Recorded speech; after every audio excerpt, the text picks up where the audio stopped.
ഇടുക്കിയിലെ ആനപ്പേടിക്ക് പരിഹാരം കാണാനുള്ള നടപടികൾ ആരംഭിച്ചു. ആക്രമണകാരികളായ കാട്ടാനകളെ തുരത്തുന്നതടക്കമുള്ള കാര്യങ്ങൾ പഠിക്കുന്നതിനായി പ്രത്യേക സംഘം ആദ്യഘട്ട വിവരശേഖരണം നടത്തി. മൂന്നാർ DFO ഓഫീസിൽ ഇന്ന് ചേരുന്ന യോഗത്തിൽ തുടർ പ്രവർത്തനങ്ങൾ തീരുമാനിക്കും. കഴിഞ്ഞ ദിവസമാണ് ഇടുക്കിയിലെ കാട്ടാന ശല്യത്തിന് പരിഹാരം കാണാൻ ദ്രുതകർമ്മസേന എത്തിയത്. വയനാട് ആറാട്ടി റേഞ്ച് ഓഫീസർ രൂപേഷിന്റെ നേതൃത്വത്തിലുള്ള 5-അംഗ സംഘമാണ് എത്തിയത്.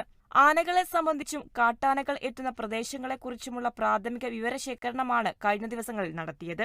ആക്രമണകാരികളായ ആനകളെ മയക്കുവെടി വെക്കേണ്ടി വന്നാൽ അത് നടപ്പിലാക്കേണ്ട മാർഗങ്ങളെ സംബന്ധിച്ചും വിശദമായ പഠനം നടത്തും. കൂടാതെ ആനകളെ മയക്കുവെടി വെക്കേണ്ട സ്ഥലം, കുങ്കിയാനകൾ, വാഹനങ്ങൾ എന്നിവ എത്തിക്കേണ്ടിടം എന്നിവയും കണ്ടെത്തേണ്ടതുണ്ട്.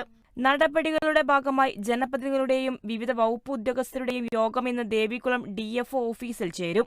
We are conducting one meeting with all the local panchayat president and district panchayat president, vice president, with police, with fire force, how to go away, how to decide that how to carry this operation.